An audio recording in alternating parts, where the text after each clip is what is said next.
ఇప్పటికీ 10 సంవత్సరాలు అయింది. ఓకే. మేము పార్టీలోనే ఉన్నాము, పార్టీలో యాక్టివ్గా పనిచేస్తూనే ఉన్నాము. ఈ రోజు కూడా ఎలక్షన్ డ్యూటీ, ఎలక్షన్ ఇన్ఛార్జ్లు ఇస్తున్నారు, మేము చేస్తూనే ఉన్నాం.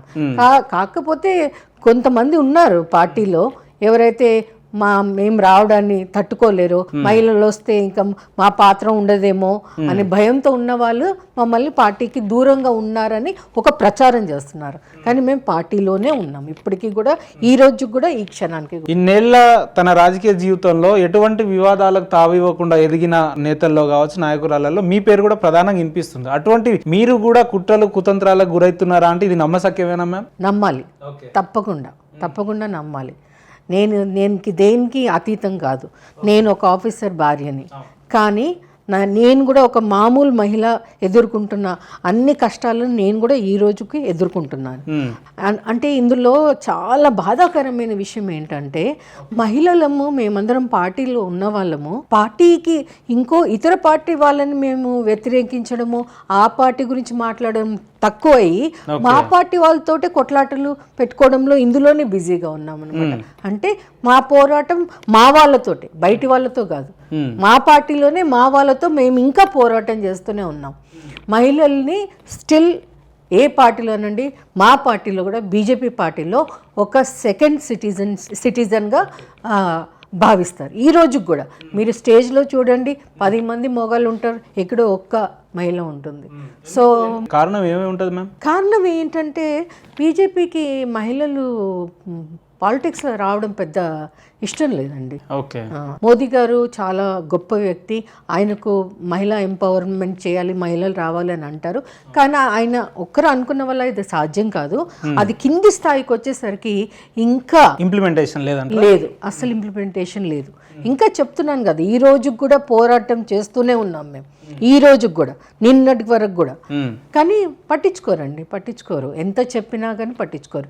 కానీ మేము చాలా కష్టపడ్డాం పార్టీకి, మేము అందరం కష్టపడ్డాం. నేను ఒక ఆఫీసర్ భార్య అయ్యిండి కూడా ఎన్నో ఉద్యమాలు చేసి జైల్లోకి వెళ్ళాను నేను కూడా, అందరితో పాటుగా. ఎందుకు మరి మాకేంటి ఇన్స్పిరేషన్? ఎడ్యుకేషన్ లో మీ వంతు పాత్ర ఉందా అంటే? తప్పకుండా అండి.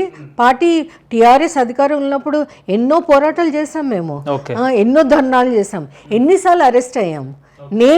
నేను పర్సనల్లీ అరెస్ట్ అయితే పోలీస్ వాళ్ళకు కూడా చాలా ఇబ్బందికరంగా అయితే కూడా ఒక స్థాయిలో ఏమైందంటే మా పార్టీ వాళ్ళే చెప్పారు, మీరు ఉద్యమం చేయండి కానీ, మీరు ఫైట్ చేయండి కానీ అరెస్ట్ అవ్వకండి, మాకు ఇబ్బంది అవుతుంది మిమ్మల్ని అలా చూసి అని.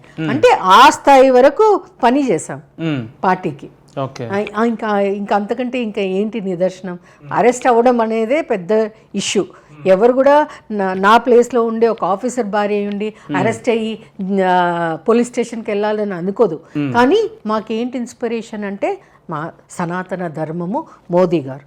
ఆయన ఒక కారణ జన్ముడండి, ఆయన సామాన్య వ్యక్తి కాదు. మనం అట్లా అనుకోదు. అంటే మీరు ఏం చెప్తారు అంటే, ఈ రోజుకి ఇన్ని అవమానాలు ఉన్నా కూడా కేవలం మీరు మోడీ గారి సిద్ధాంతాలను నమ్మే పార్టీలో ఉన్నారు తప్ప వేరే ఏం కాదండి. ఓన్లీ మోదీ గారు.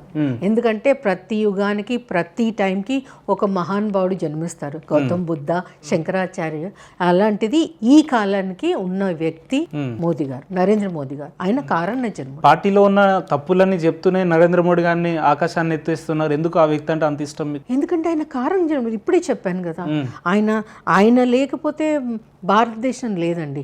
రేపు భారతదేశాన్ని గురుస్థానంలో పెట్టేది కేవలం నరేంద్ర మోదీ గారే. ఆయన ఒక యోగిలాగా పనిచేస్తున్నాడు ఈ దేశాన్ని. మనం చూస్తున్నాం, before 10 years India, after Modi ఎంతో ఎంతో ఎంతో తేడా ఉంది. విదేశాలలో కూడా వెళ్తే అక్కడ మన మోదీ గారు అంటే చాలా అభిమానం. ఎవరిని మేము కలిసినా కానీ నరేంద్ర మోదీ గ్రేట్ అంటారు. ఆయన వల్లనే పార్టీలు ఉన్న వ్యక్తిని నేను, ఆయన కోసం ఉన్న వ్యక్తిని నేను. ఇది సాక్షాత్ ఆయనకు కూడా నేను చెప్పాను మాట్లాడారా? మోడీ గారితో కలిసారా? చాలాసార్లు కలిసానండి, చాలా సందర్భాలు కలిసాను. మిమ్మల్ని కలవగానే వారి రెస్పాన్స్ ఎట్లుంటుంది? చాలా బాగుంటుంది, చాలా బాగా మాట్లాడతారు.